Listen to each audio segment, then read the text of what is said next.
Bismillahirrahmanirrahim. Assalamualaikum warahmatullahi wabarakatuh. Berjumpa dengan saya Wahib Asyahri. Kali ini dalam mata kuliah Sistem Politik Indonesia. Selamat datang kepada seluruh mahasiswa. Selamat menikmati materi perkuliahan kita pada hari ini. Baik, mari kita mulai.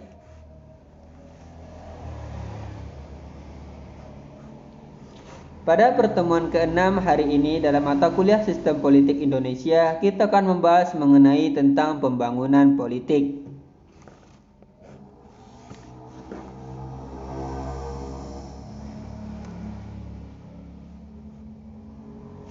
Baik, dalam studi pembangunan politik ada beberapa konsep yang perlu dipahami sebelum dijelaskan definisi pembangunan politik, yaitu mengenai perubahan, pembangunan, dan modernisasi politik.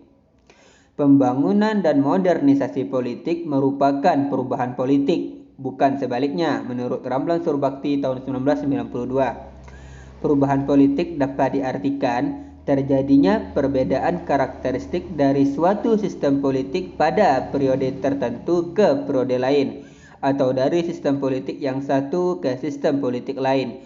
Misalnya dari sistem politik otoriter parlementer ke sistem politik demokrasi Pancasila.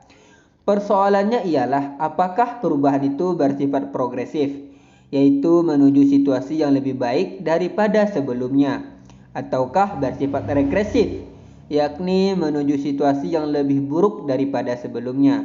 Sebagai contoh dapat dilihat pada masa pemerintahan Orde Baru yang cenderung otoriter ke pemerintahan era reformasi yang cenderung lebih demokratis, di mana kedaulatan rakyat dijunjung tinggi.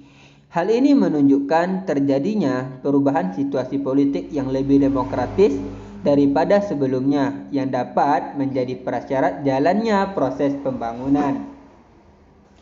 Konsep pembangunan mengandung usaha berencana, mempunyai sasaran yang relatif jelas, prosesnya bertahap dan tidak terdapat kekerasan. Pembangunan politik dapat dilihat sebagai implikasi politik dari pembangunan yang sasarannya antara lain mengembangkan kapasitas sistem politik sehingga mampu memelihara dirinya. Selanjutnya, modernisasi bisa diartikan sebagai proses perubahan untuk menciptakan kondisi-kondisi yang memungkinkan masyarakat dapat hidup sesuai dengan dinamika perkembangan zaman. Karena itu, modernisasi mengandung kondisi berupa sistem sosial yang bisa secara terus-menerus berinovasi tanpa mengalami disintegrasi, struktur sosial yang terdiferensiasi dan luas, serta kerangka sosial yang menyediakan keterampilan dan pengetahuan yang diperlukan bagi kehidupan alam dunia yang secara teknologi sudah maju. Afer dalam Ramlan Surbakti tahun 1992. Nah, dengan demikian dapat dipahami bahwa perubahan politik meliputi semua ciri pembangunan dan modernisasi politik yang objeknya antara lain mencangkup perubahan sistem nilai politik, struktur kekuasaan, dan strategi kebijaksanaan umum. Di samping itu, konsep pembangunan politik mempunyai konotasi secara geografis, derivatif, teleologis, dan fungsional.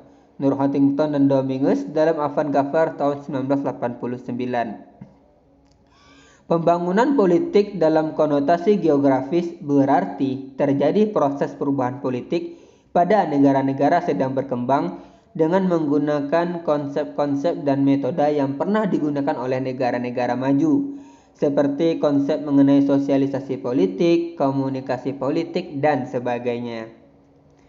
Itulah sebabnya pembangunan politik cenderung ditujukan untuk negara-negara sedang berkembang, atas dasar pandangan bahwa di negara-negara sedang berkembang belum terjadi rasionalisasi, integrasi, dan demokratisasi. Fenomena ini mengakibatkan timbulnya instabilitas politik yang mempengaruhi kapasitas sistem politik. Karena itu, dilaksanakan pembangunan politik untuk mengatasi permasalahannya. Pembangunan politik dalam arti derivatif dimaksudkan bahwa pembangunan politik merupakan aspek dan konsekuensi politik dari proses perubahan yang menyeluruh, yakni modernisasi yang membawa konsekuensi pada pertumbuhan ekonomi, urbanisasi, peningkatan pendidikan, media massa, perubahan status sosial, dan aspek-aspek lainnya. Karena itu, pembangunan politik berkaitan erat dengan bidang-bidang pembangunan lain seperti ekonomi, sosial, budaya, dan keamanan. Misalnya, keberhasilan pembangunan ekonomi akan mendorong terjadinya peningkatan proses pembangunan politik. Demikian pula sebaliknya. Kegagalan pembangunan dalam bidang politik juga akan menghambat proses pembangunan ekonomi. Begitu pula terjadinya stagnasi pembangunan sosial akan menimbulkan keterbelakangan ekonomi dan politik. Sebab dalam kondisi yang demikian masyarakat tidak memiliki kemampuan untuk melaksanakan pembangunan ekonomi ataupun pembangunan politik.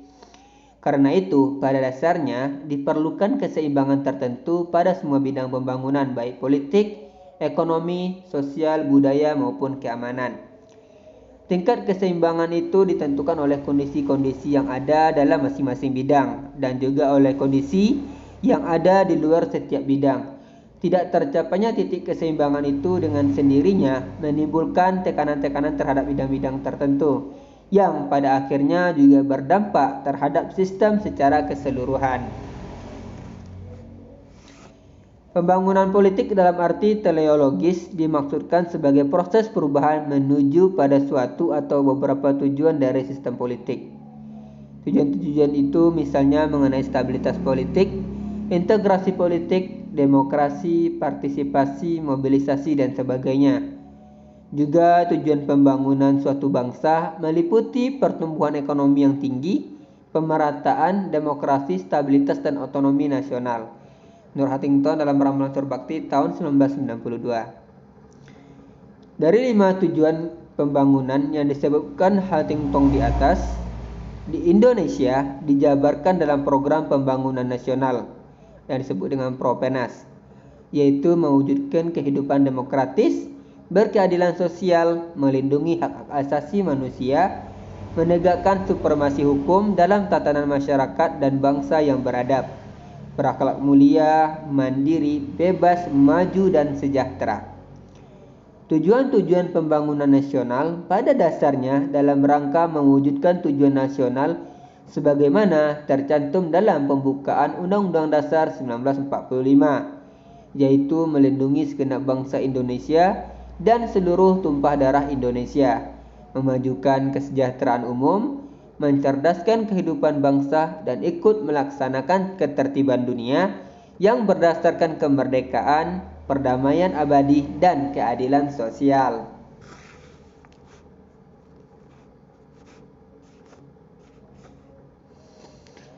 Sedangkan pembangunan politik dalam makna fungsional diartikan sebagai suatu gerakan perubahan menuju kepada suatu sistem politik ideal yang ingin dikembangkan oleh suatu negara. Misalnya Indonesia ingin mengembangkan sistem politik demokrasi konstitusional.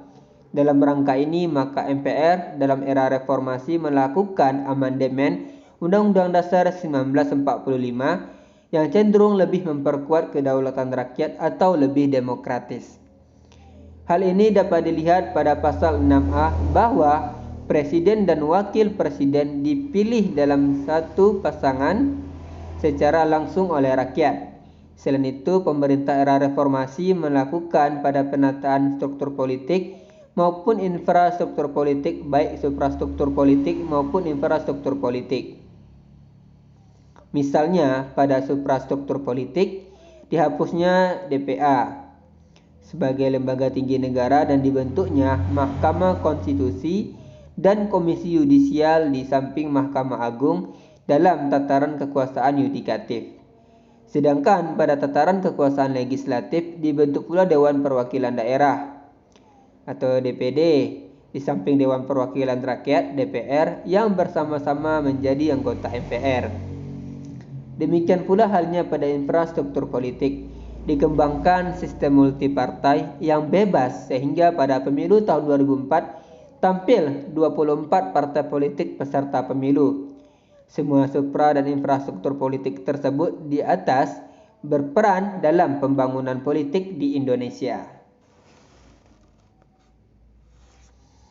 apabila menyaksikan sidang-sidang yang berlangsung dalam gedung MPR, DPR MPR, maka betapa dinamis diskusi yang dilakukan oleh para wakil-wakil rakyat yang duduk dalam lembaga legislatif itu.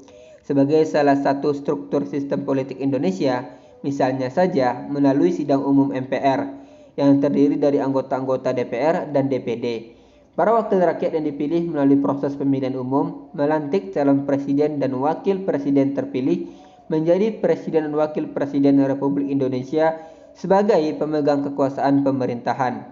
Selanjutnya, presiden dan wakil presiden melalui Bappenas bekerja sama dengan DPR dan DPD merumuskan dan menetapkan Propenas yang mengandung rencana strategis dalam melaksanakan pemerintahan dan pembangunan berdasarkan Pancasila dan Undang-Undang Dasar Republik Indonesia 1945. Pada dasarnya, Propenas menggambarkan program-program pembangunan nasional yang mengintegrasikan seluruh bidang pembangunan baik politik, ekonomi, sosial budaya maupun pertahanan keamanan. Karena itu, pembangunan bidang tertentu berkaitan bahkan menjadi prasyarat bagi pembangunan bidang yang lain. Dengan demikian, tidaklah mengherankan jika ada definisi pembangunan politik yang menyatakan pembangunan politik sebagai prasyarat politik bagi pembangunan ekonomi dan sebagainya. Nah, itu tadi mengenai tentang konsep pembangunan politik. Selanjutnya kita akan masuk mengenai ciri-ciri pembangunan politik. Lucien Webfey tahun 1966, ciri-ciri pembangunan politik yaitu equality, yaitu persamaan, capacity, kapasitas, differentiation and specialization, diferensiasi dan spesialisasi. Ketiga ciri ini dapat dipandang sebagai inti dari proses pembangunan politik. Kita tidak mudah bisa menyatakan bahwa ketiga ciri itu cocok dan saling mengisi atau melengkapi. Tetapi dalam kenyataannya, kadang-kadang timbul kecenderungan pertentangan akan tuntutan persamaan, prasyarat kapasitas dan proses diferensiasi dan spesialisasi yang makin luas. Tuntutan ke arah persamaan yang besar dapat menjadi tantangan kapasitas sistem, dan diferensiasi serta spesialisasi bisa menurunkan persamaan karena perbedaan kualitas pengetahuan dan keahlian yang dimiliki oleh warga negara. Misalnya, warga negara yang memiliki kualitas pengetahuan dan keahlian yang tinggi akan mampu bersaing untuk menduduki berbagai struktur yang ada dalam sistem politik, yang pada akhirnya muncul sebagai golongan elit dalam masyarakat. Sebaliknya, bagi warga negara yang kurang mempunyai kualitas pengetahuan dan keahlian akan sulit bersaing menempati struktur sistem politik, meskipun ada persamaan kesempatan yang diberikan. Jadi berdasarkan kemampuan keahlian masing-masing. Nah, tadi ciri-ciri pembangunan politik ya. Yang pertama, equality atau persamaan. Banyak pandangan tentang hal ini menunjukkan bahwa pembangunan politik menyangkut partisipasi massa dan keterlibatan rakyat dalam kegiatan-kegiatan politik. Partisipasi massa bisa berbentuk demokratis atau mobilisasi totaliter, tetapi yang penting bahwa semua orang harus menjadi warga negara yang aktif. Dalam kaitannya dengan keterlibatan rakyat dalam kegiatan-kegiatan politik atau partisipasi politik, Huntington dan Nelson tahun 1977 memandang bahwa partisipasi politik merupakan ciri utama dari modernisasi politik. Modernisasi pada bidang lain seperti ekonomi dan sosial dalam jangka panjang akan menghasilkan partisipasi politik yang lebih luas. Lebih lanjut dinyatakan bahwa partisipasi politik merupakan kegiatan warga negara untuk mempengaruhi pengambilan keputusan pemerintah. Kegiatan-kegiatan itu bisa dilakukan warga negara secara pribadi atau kolektif. Jadi kegiatan-kegiatan itu bisa dilakukan warga negara secara pribadi atau kolektif, terorganisasi atau spontan, terus-menerus atau sporadis, damai atau kekerasan, legal atau tidak legal, efektif atau tidak efektif. Kegiatan-kegiatan warga negara tersebut merupakan kegiatan empirik yang dilakukan dalam kehidupan bernegara. Dengan demikian sifatnya bukan lagi perasaan idea melainkan suatu tindakan nyata. Jadi seperti yang kita tahu, ibaratkan bagaimana partisipasi politik itu ada keterlibatan warga negara yang mempengaruhi pengambilan keputusan pemerintah. Kegiatan itu tadi bisa secara pribadi atau kolektif dengan penyampaian ataupun terorganisasi atau spontan, terus menerus atau damai atau kekerasan seperti aksi-aksi demonstrasi yang akhir-akhir ini terjadi pada negara kita. Nah, itu bagaimana membuat pemerintah mengambil kebijakan berdasarkan aksi-aksi atas tuntutan masyarakat dalam aksi demonstrasi yang berlangsung gitu yang terjadi. Kemudian Huntington dan Nelson 1977 membedakan antara autonomous participation atau partisipasi yang bersifat otonom dan mobilized participation atau partisipasi yang dimobilisasi. Tetapi sulit untuk menentukan ukuran-ukuran yang bisa memisahkan antara kedua tipe partisipasi politik tersebut di atas. Karena itu, kedua tipe partisipasi politik tersebut hanya bisa dibedakan dalam konsep tapi sulit dalam kenyataan empirik.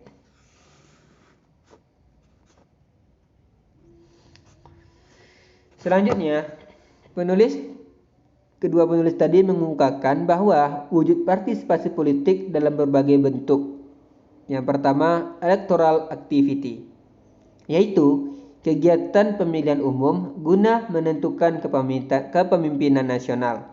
Jadi electoral activity itu kegiatan pemilihan umum guna menentukan kepemimpinan nasional. Termasuk dalam kegiatan ini antara lain pemberian suara, pemberian sumbangan-sumbangan untuk kampanye, bekerja dalam pemilihan, mencari dukungan untuk seorang calon atau setiap kegiatan yang bertujuan mempengaruhi hasil proses pemilihan umum. Yang kedua adalah lobbying, yakni meliputi usaha-usaha perseorangan atau kelompok untuk mengadakan hubungan dengan pejabat-pejabat pemerintah dan pemimpin-pemimpin politik dengan maksud mempengaruhi keputusan-keputusan mereka dalam bidang-bidang tertentu, misalnya usaha untuk menumpukan dukungan terhadap keputusan administratif tertentu. Yang ketiga ada organizational activity. Kegiatan ini menyangkut keikutsertaan anggota atau pimpinan dalam suatu organisasi yang tujuan utamanya adalah mempengaruhi pengambilan keputusan pemerintah.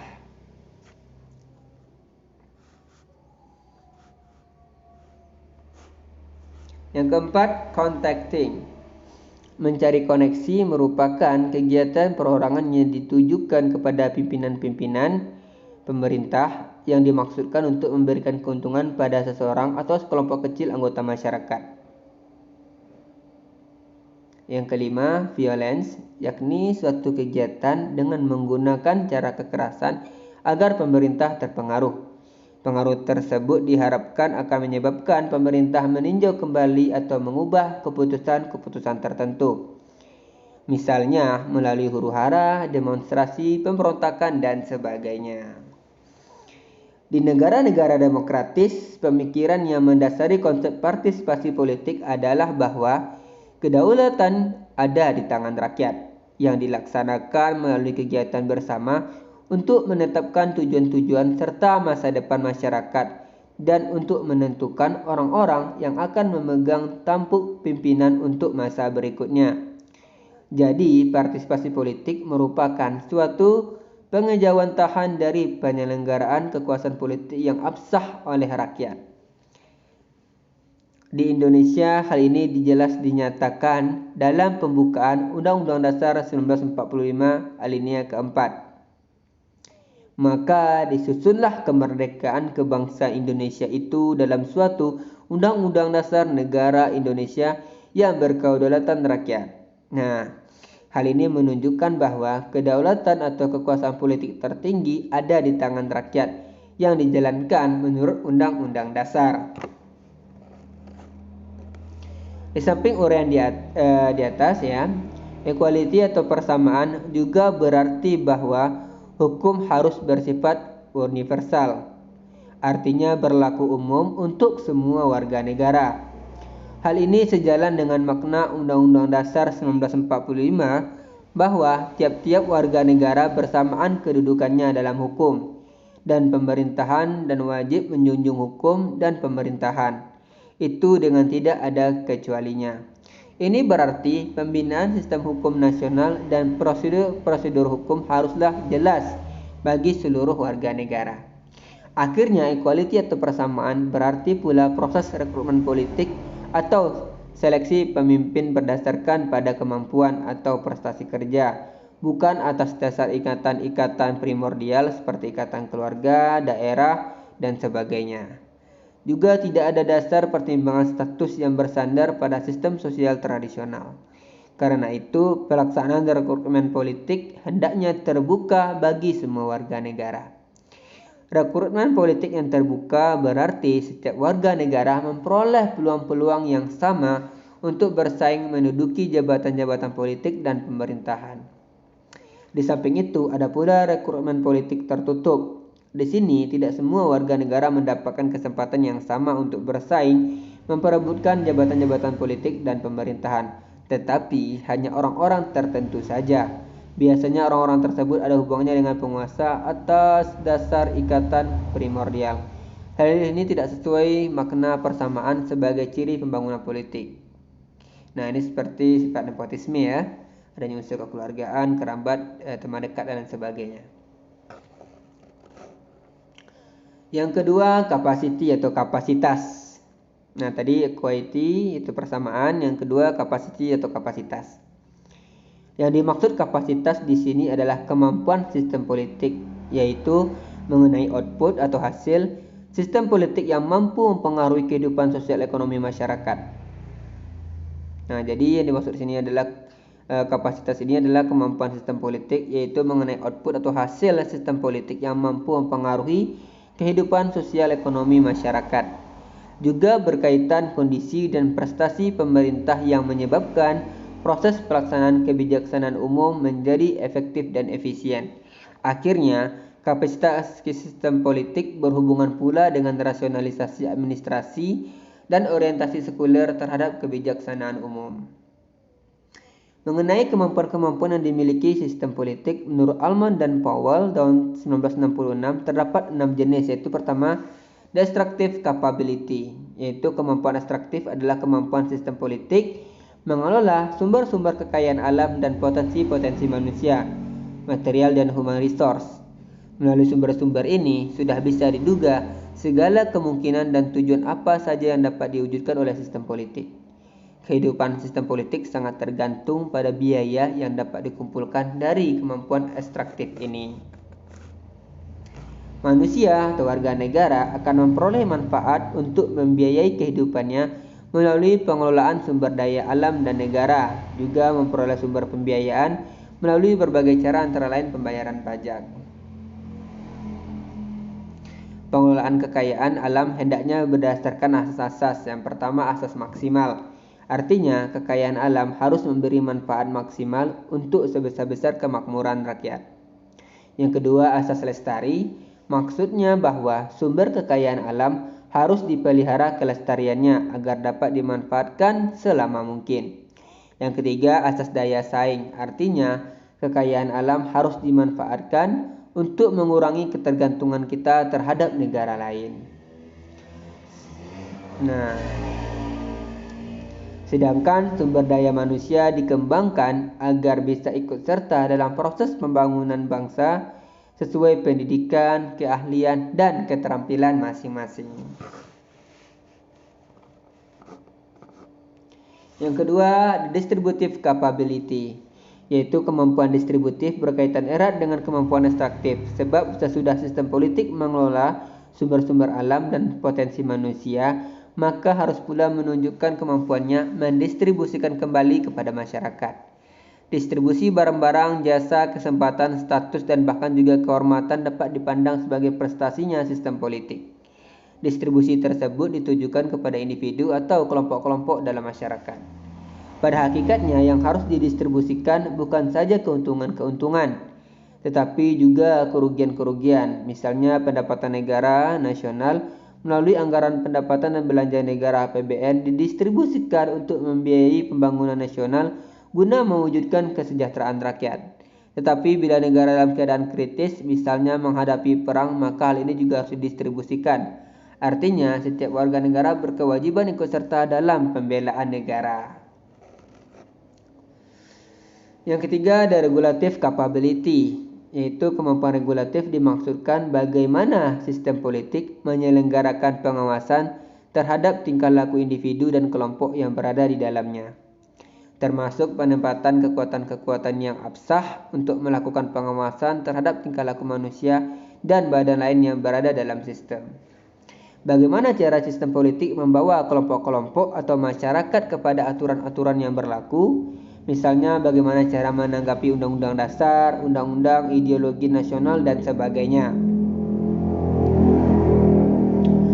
Sejauh mana kekuatan aturan-aturan tersebut menjangkau dan berpengaruh terhadap kehidupan masyarakat, serta bagaimana intensitas campur tangan sistem politik terhadapnya. Semuanya merupakan ukuran dari kemampuan regulatif. Misalnya dalam kehidupan ekonomi terjadi monopoli, maka sistem politik harus menunjukkan kemampuan regulatifnya agar masyarakat tidak terkena gejolak harga yang disebabkan monopoli itu. Sistem juga harus mampu mencegah agar pengusaha bebas dari praktik ekonomi yang curang dan membina persaingan yang sehat. Yang keempat, the responsive capability. Kemampuan responsif adalah kemampuan daya tanggap sistem politik yang ditentukan oleh hubungan antara input, aspirasi masyarakat, dan output kebijakan pemerintah. Dalam perkembangannya, suatu sistem politik sering menghadapi tuntutan-tuntutan atau tekanan-tekanan yang datang dari lingkungan dalam ataupun lingkungan luar. Pertanyaan yang timbul ialah, kepada siapa sistem politik bersifat tanggap? Nah, itu pertanyaan yang muncul. Dalam bidang kebijakan apa sistem politik tanggap? Bagaimana cara melaksanakan pola tingkah laku yang tanggap itu? Dalam sistem kerajaan di mana aktivitas birokrasi pemerintah dikendalikan oleh raja bersama para pembantunya yang terdekat, hanya sedikit melibatkan diri terhadap tuntutan-tuntutan dari luar. Elit politik hampir selalu terikat pada satu sumber input sehingga kemampuan responsif semacam ini dianggap rendah. Sebaliknya, pada sistem politik yang terbuka luas terhadap pengaruh input dari kelompok-kelompok kepentingan atau partai politik, di mana kebijaksanaan elitnya peka dan tanggap, bisa dipandang kemampuannya responsifnya tinggi. Selanjutnya yang kelima, the symbolic capability, yaitu kemampuan simbolik adalah mengalirnya secara efektif simbol-simbol nasional dari sistem politik ke dalam dan lingkungan luar sistem. Misalnya simbol-simbol persatuan nasional seperti bendera nasional, lagu kebangsaan, lambang negara, bahasa nasional, Pancasila dan sebagainya yang dapat memperkokoh persatuan dan kesatuan bangsa. Masyarakat Indonesia yang heterogen terdiri dari bermacam-macam suku, adat istiadat, agama, aliran dan sebagainya telah dapat dipersatukan melalui ideologi nasional yakni Pancasila. Telah berulang kali negara kesatuan Republik Indonesia menghadapi ancaman disintegrasi, tetapi tetap dapat diatasi dengan menggunakan Pancasila sebagai ideologi nasional. Yang keenam, domestic dan international capability. Kemampuan domestik dan internasional menunjukkan keberadaan sistem politik dalam lingkungan domestik dalam negeri maupun lingkungan internasional luar negeri. Sistem politik dalam bekerja, mengadakan hubungan atau interaksi dengan lingkungan domestik dan lingkungan internasional. Karena itu, tingkah laku internasional suatu sistem politik bisa dilihat dari segi kemampuan ekstraktif, distributif, regulatif, simbolik, dan responsif. Ya, jadi bisa dilihat dari segi kemampuan ekstraktif, distributif, regulatif, simbolik, dan responsif internasional sistem politik bersangkutan. Misalnya kemampuan ekstraktif internasional suatu sistem politik dapat dilihat dari besarnya pendapatan yang diperoleh dalam perdagangan internasional, keuntungan dari penanaman modal di negara lain dan sebagainya. Nah, itu tadi. Nah, terus terakhir yang ketiga ya, untuk ciri-ciri pembangunan politik yaitu differentiation and spesialisasi. Ciri pembangunan politik ini berkaitan dengan analisis tentang struktur dan fungsi. Dengan demikian, pembangunan politik pertama-tama mengenai diferensiasi dan spesialisasi struktur. Lembaga-lembaga pemerintahan masing-masing memiliki fungsi tersendiri dan terdapat pembagian kerja di dalamnya. Diferensiasi dapat menimbulkan peningkatan spesialisasi fungsional dari berbagai peranan lembaga-lembaga politik dalam sistem politik. Juga diferensiasi menyangkut integrasi dari struktur dan proses politik.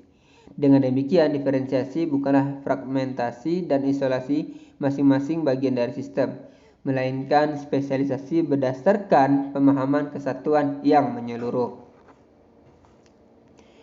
Struktur politik terdiri dari lembaga-lembaga politik baik yang ada dalam masyarakat yang disebut sebagai infrastruktur politik maupun yang ada dalam pemerintahan yang disebut sebagai suprastruktur politik. Sedangkan proses politik adalah interaksi atau pengaruh timbul balik dari lembaga-lembaga politik yang ada dalam sistem politik.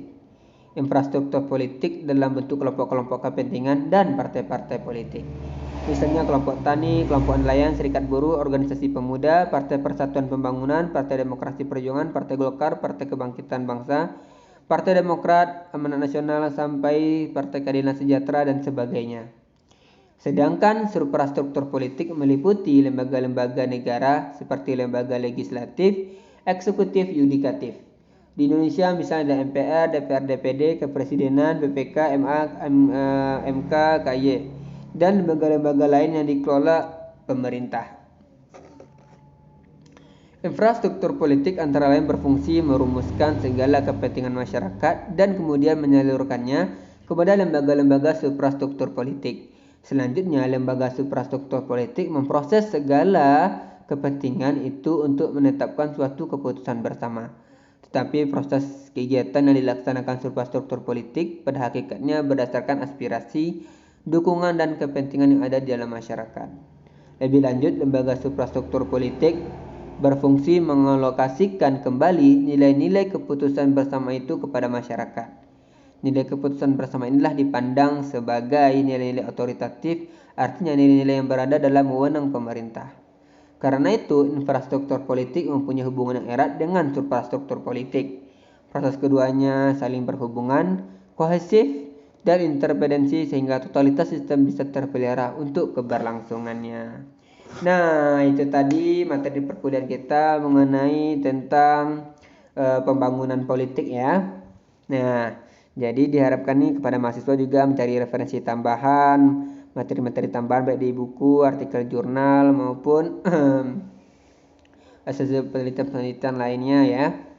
Nah, tambahlah khazanah ilmu pengetahuan kita, materi perkuliahan kita pada hari ini dari sumber-sumber literatur ilmiah lainnya.